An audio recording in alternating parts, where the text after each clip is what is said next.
Halo semua, ya jumpa lagi dan saya Erwin Spandi dari Winner Stocks Indonesia. Bagaimana nih trading hari ini nih? Wow banget ya. Ya, kalau saya bilang agak kurang mengenakan. Kenapa sih bilang agak kurang mengenakan? Karena candlenya penutupan kita di hari ini itu kurang enak. Dan ya, seperti ulasan kita semalam ya, saya sudah warning bahwa IHSG berpotensi untuk koreksi, tapi hari ini di penutupan minggu rebound dulu deh gitu. Dan ya IHSG sempat rebound memang, tapi tutupnya nggak enak candlenya ya. Coba kita lihat aja deh. Nah itu candlenya kayak gitu ya. Artinya apa? Artinya saat ini seller atau para trader ya yang melakukan aksi jual yang hari ini sedang menang nih. Jadi kalau saya bilang dalam candle itu seperti analogi seperti orang lagi tarik tambang ya. Yang menang siapa nih? Buyer atau seller gitu ya. Jadi saat ini yang lagi menang tuh seller. Jadi ketika IHSG naik diwarnai oleh aksi jual. Kenapa bisa terjadi? Karena ya mungkin ya market melihat bahwa IHSG sekarang sudah ada di titik mencapai titik resisten ya, sudah overheat dan berpotensi untuk koreksi dulu. Jadi ya memang pergerakan IHSG kan naik turun itu bukan IHSG saja, semua saham juga begitu kan. Naik, nanti koreksi sehat, nanti dia naik lagi gitu ya. Dan ya wajar karena ketika sudah naik pasti ada aksi profit taking. Nah, kalau saya bilang maka saya kemarin di ulasan ya kemarin malam saya sudah warning, saya katakan bahwa waspadai di minggu depan tanggal 6 sampai 10 karena berpotensi ada turbulence ya. Entah itu lewat dari isu-isu global, the Fed dan sebagainya. Ya, itu yang kita antisipasi lah. Dan walaupun di minggu awal koreksi, belum tentu koreksi terus kan, jadi bisa juga nanti di minggu kedua, periode tanggal 13 itu berarti minggu ketiga lah ya. Itu 3 dan 4 berpotensi untuk rebound lagi sampai ke minggu kelima. Jadi bulan Juni bisa saja masih penuh optimisme pasar ya. Jadi kalau kita lihat weekly-nya, nah pada dasarnya sih memang weekly-nya masih oke. Jadi besok kalau mau dia koreksi pun mungkin koreksi terbatas. Range-nya ada di level seperti ini nih. Range-nya mungkin 7123 ya. 7121 ini. Nah ini range-nya sampai dengan ini. Waspadai ini.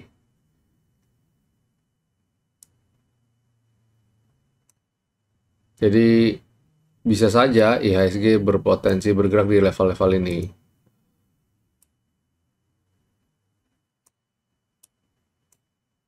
Nah ini ya di range ini. Jadi hati-hati aja. Ini saya kotaknya saya ganti aja. Jadi saya naikin. Nah, teman-teman kalau di grup bilang akhirnya ada yang dinaikin. Selama ini mereka bilang, wah ini saya punya support dan resistan seringkali jadi penghalang ya. Dan kalau ini moga-moga menjadi support yang baik ya, bantalan support. Jadi dia bergerak cenderung ke level ini. Nanti minggu depan ya waspadai di level 7121 dan 7079. Dan kalau masih jebol lagi, tertembus lagi, waspadai ke level sampai maksimum ya, maksimum di level 7017 ini, level 7000-an. Ya, ini harapan kita tentu saja ya, harapan kita apakah bisa terjadi ya, I hope so ya. Kemungkinan sih kita seringkali cukup akurat ya dalam memprediksi pergerakan IHSG. Ya, itu kalau hasil pengamatan saya. Jadi untuk minggu depan tetap kita waspadai ya. Tujuannya untuk apa saya warning ini? Tujuannya supaya kalau seumpama minggu depan Senin pembukaan ada rally, ya Bapak Ibu tidak usah FOMO ya, karena bisa saja di tengah minggu tiba-tiba market berubah arah, cuaca mendadak mendung, hujan badai, jadi ya. So keep calm dulu aja, jangan terlalu agresif, defensif dulu aja ya. Oke, itu di market review kita di IHSG, dan kita coba cek sektoralnya. Bagaimana dari sektoralnya? Ya, sektor basic ternyata juga bikin lower low ya, dan cenderung kalau lihat candlenya merah tua begitu, tendensi untuk koreksi lanjutan masih terbuka lebar ya. Itu sektor basic. Consumer cyclicals yang masih oke, tapi saya bilang ini ya masih belum menentu juga, masih belum oke juga ya. Dia masih malu-malu ya, masih malu-malu, naiknya pelan-pelan banget. Tenaganya belum terlalu banyak, jadi saya bilang dia belum menjadi penopang indeks ya, belum bisa. Terus habis itu sektor energi. Nah, ini yang masih berpeluang lanjut nih minggu depan. Cuma mungkin dia akan koreksi-koreksi sehat, nanti lanjut lagi. Sektor finance. Nah, ini sektor finance juga malu-malu ya. Ketepatnya dia kena resistensi, ada V-line di atas ya. Ini dia nggak bisa naik, nggak mampu naik. Jadi kalau saya bilang sih masih mencoba bertahan ya, untuk kemudian bam, dia lagi jaga momentum untuk lanjut lagi ya. Terus kalau energi kita cermati, sorry ini ada tambahan informasi, saya tadi lupa cek harga komoditinya. Kalau lihat harganya ini ya, energi minggu depan masih akan rally, jadi mestinya sih salah satu penopang indeks nanti dari kejatuhan indeks atau turbulensi yang akan ada di minggu depan itu salah satu sektor energi ini. Jadi silakan bagi Bapak Ibu yang masih punya emiten ini, hold aja dulu. Oke, ya ini sekarang sektor healthcare. Nah ini udah dekat-dekat support, moga-moga bisa segera mantul. Supportnya mana ya? Ini skyline kita ya. Terus habis itu ada sektor industri. Nah, ini masih dalam tren naik, tapi saya lihat kalau modelnya begini, hawa-hawanya masih sideways. Jadi jangan kaget kalau dia bergerak masih seperti ini. Terus infrastruktur. Nah, ini juga masih belum oke banget ya, kena resisten, bam, dia rontok. Tapi good newsnya adalah dia dekat dengan area support, jadi potensi untuk lanjut di minggu depan terbuka lebar. Terus consumer non cyclicals. Nah, ini juga sama ya. Ini udah kayak ada di area resisten, mungkin dia koreksi sehat. Bottomnya saya lihat ada di kotak pink ini sebelum dia bisa lanjut lagi ya. Habis itu ada properti juga kepentok dan dia koreksi. Ini belum jalan lah, properti masih jauh. Kalau mau spec buy boleh nggak Pak? Ya silakan, karena ini ada di areal support. Jadi kalau Bapak Ibu tipikalnya adalah seorang investor dan cenderung bisa bersabar, ya silakan aja untuk mulai kumpulin, beli pelan-pelan sektor ini. Tapi ingat ya, harus sabar. Tekno, bagaimana dengan Tekno? Tekno juga kepentok, resisten, dan mungkin juga akan pullback dulu untuk lanjut naik lagi ya. Pada dasarnya dalam jangka pendek sih potensi naik cukup terbuka lebar, karena apa? Kantong semar terbentuk ya, dan dia selama dia ada bisa bertahan di atas selendang harusnya masih lanjut lagi. Oke. Terus ada sektor transportasi yang mana saya lihat juga overheat dan berpeluang untuk koreksi lagi di sini. Jadi ya saya bilang sih kita wait and see aja dengan sektor ini ya. Nggak usah ini lagi. Jangan ditumpuk terus ya, jangan ditumpuk terus. Koreksi sehat dulu untuk kemudian lanjut naik lagi. Ya, itu kalau lihat sektoralnya juga ada sinyal-sinyal bahwa IHSG minggu depan juga kita nggak kaget kalau sampai ada turbulensi ya. Ada koreksi-koreksi sehat.